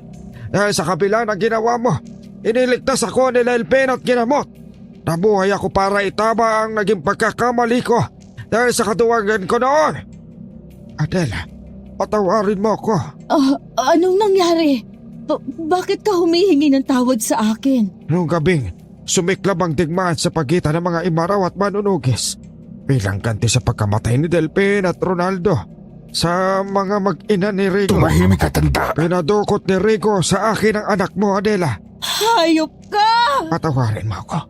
Balot pa ako ng takot noon dahil halipin niya ako. Mahina at walang kalaban-laban. Ang dalagang pinakasalan ni Lando, si Katrina. Siya ang anak mong nanakaw ni Rico. Nay! Ang anak ko! Ang anak ko! Ibalik mo sa akin ang anak ko! Demonyo ka! Habang nagpumigla si Katrina, doon na ako nakakuha ng tiyempo at sumipol ako ng malakas gamit ang aking mga daliri.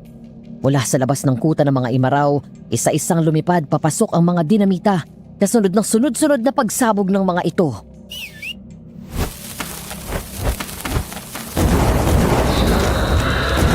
Pastor, doon kayo sa tabi ni nanay. Katrina! Lando!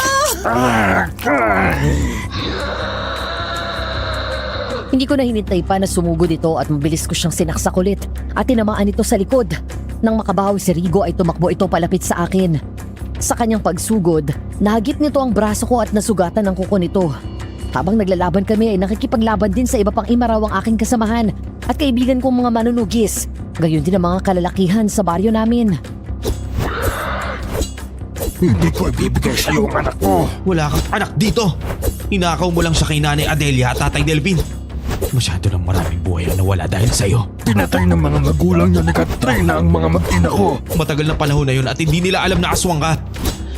Hindi nila sinasadya yun. Pero sila pa rin ang pumatay sa kanila. Buhay ang kinuha nila. Buhay din ang kukunin ko. Sa pagangat ng aking espada ay nahawakan nito ang kamay ko at gamit ang isang kamay ay mabilis akong sinakal nito na mahigpit. Nabitawan ko ang espada at binalibag ako nito sa lupa. Umangil ng malakas at puno ng galit si Rigo. Sa bawat sandaling lumilipas ay mas pahigpit ng pahigpit ang pagkakasakal niya sa akin. Ama! Parang awa mo na huwag mong papatayin ang asawa ko! Ikaw, 10 ng pamilya mo at ni Katrina ang sumira sa angkan namin. Kaya papatayin ko rin kayong lahat.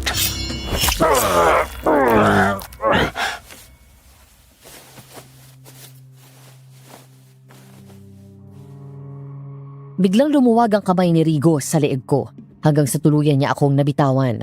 Nang lumingon ito, hindi makapaniwala na tumingin siya kay Katrina na agad bumitaw sa espadang pinangsaksak nito sa likod ng tinuring niyang ama.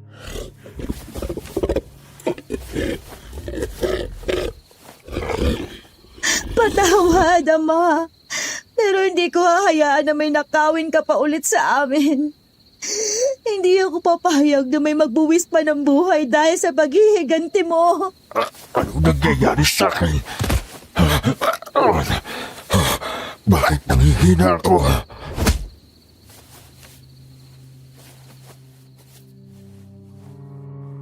Agad kong tinulak si Rigo paalis sa ibabaw ko at mabilis bumangon at niyakap ng mahigpit si Katrina nang makalapit ako sa kanya.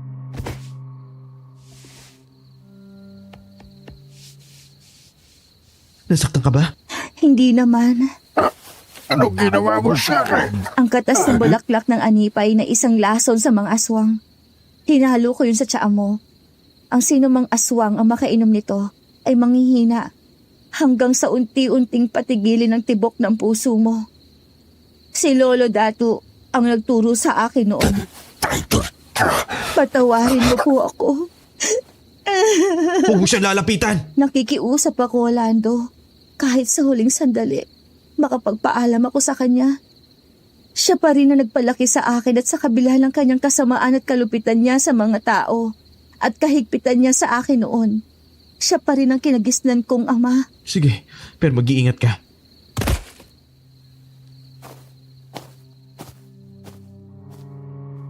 Napaatras kami ng tuluyang bumagsak si Rigo. Nilapitan ito ni Katrina at naupo sa lupa pagkatapos ay pinaunan sa hita ang kanyang ama.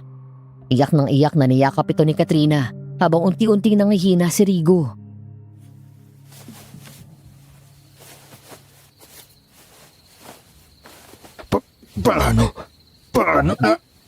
Paano nagawa sa akin ito? Ama, patawarin niyo po ako. Dahil kung hindi ko ginawa ito, papatayin mo ang asawa ko. Mahal na mahal ko siya at kailangan namin siya ng anak ko. Marami ng buhay ang nasawilag dahil sa angkan natin. Tama na. Maraming salamat sa mga taon na inaruga mo ko. Hindi man ikaw ang tunay kong magulang. Hindi mo man pinaramdam yun sa akin. Maniwala man kayo sa hindi. Mahal ko kayo, Ama. Pero kailangan ko nang bumalik sa tunay kong magulang. 25 taon na akong ninakaw mo sa amin. Katrina? Hindi ako papayag na ako lang mag-isa ang mapupunta sa impyerno. Katrina! Anak ko!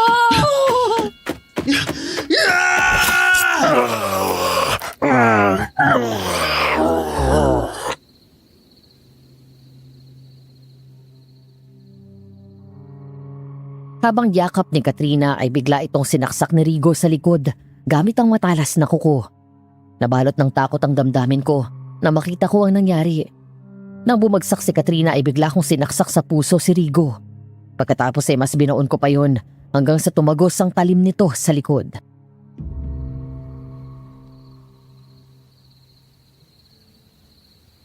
Demonyo ka nga! Pati ang taong tinatawag mong anak at tinuring kang ama, tinraidor mo rin! Walang puwang sa mundo to ang mga alagad na diablong kagaya mo! Mamatay ka na! Lando. Nay. Lando! Bilis! Kailangan natin siyang dalhin sa ospital! Man, kumapit ka lang ha. Huwag ka bibitaw.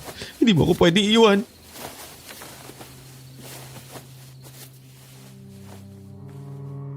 Nilapag ko ang isang bungkos ng bulaklak sa harap ng puntod.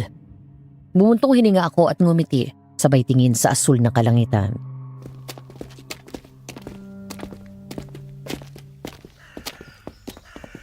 Tay Delphine, nandito na po kami. Delphine, may ibabalita ako sa'yo. Sa wakas, nahanap ko na rin ang anak natin, si Edelfina. Tay, nakauwi na po ako.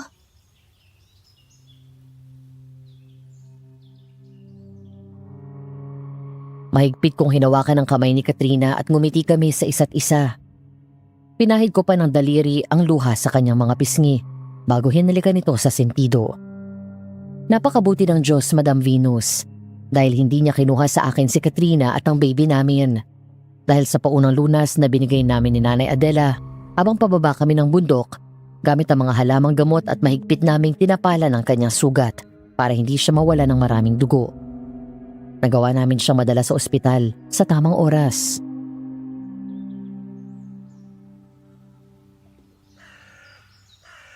Tay, ako po ito, ang Edelfina ninyo, ang junior nyo.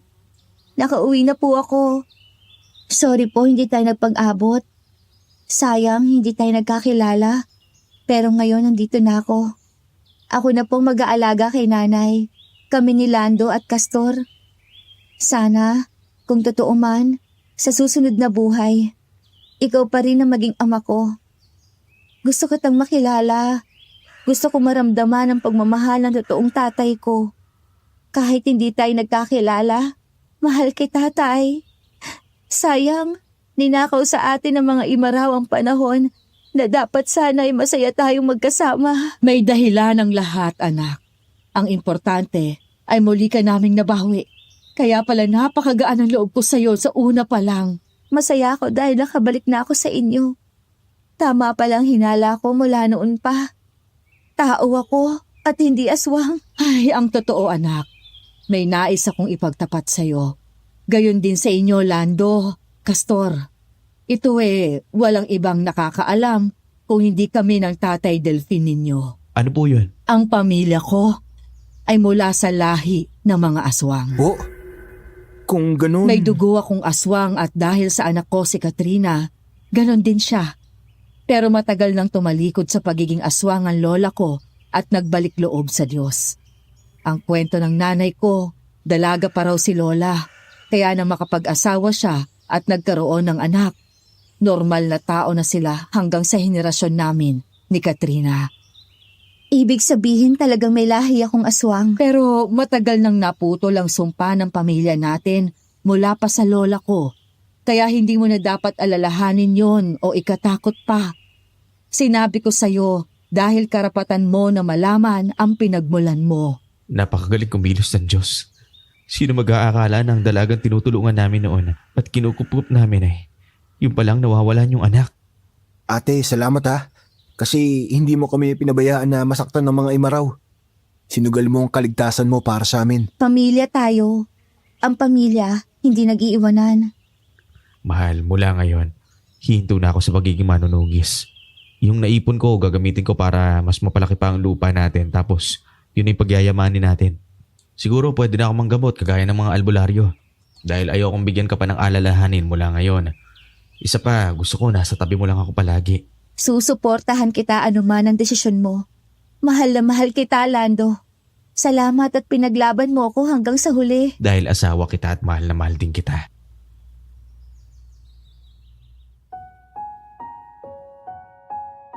Sa ngayon, Madam Venus, ay tahimik na kaming naninirahan ni Katrina kasama ang aming mga anak dito sa Alberta, Canada. Matapos kaming mapetisyon ng mga anak namin, ay pakuya-kuyakoy na lang kaming mag-asawa ngayon. Malayo sa naging buhay namin sa probinsya na nasa dilim at laging nasa panganib dahil sa aswang. At sa tuwing babalikan ko ang mga pangyayari, hindi ako makapaniwala na nalagpasan namin ang isa sa pinakamahirap na pagsubok sa aming buhay. Isa lang ang natutunan ko sa lahat ng iyon, Madam Venus. Tunay nga na makapangyarihan ng Diyos. Napakapalad ko dahil pinahiram niya ako ng lakas at abilidad upang labanan ang aswang at nagawa kong ipagtanggol ang pamilya ko. Napakagaling ng pamamaraan niya kung paanong ang isang sanggol na minsang ninakaw kay Nanay Adela ay kusang bumalik sa piling niya. Hanggang dito na lamang at sana'y nagustuhan niyo ang aking kwento. Ang sabi ng apo ko, huwag ko daw kakalimutan na sabihin na mag-like, mag-share at mag-subscribe kayo sa channel na ito. Maraming salamat po at naway pagpalain kayo ng Panginoon. Nagmamahal, Mang Lando.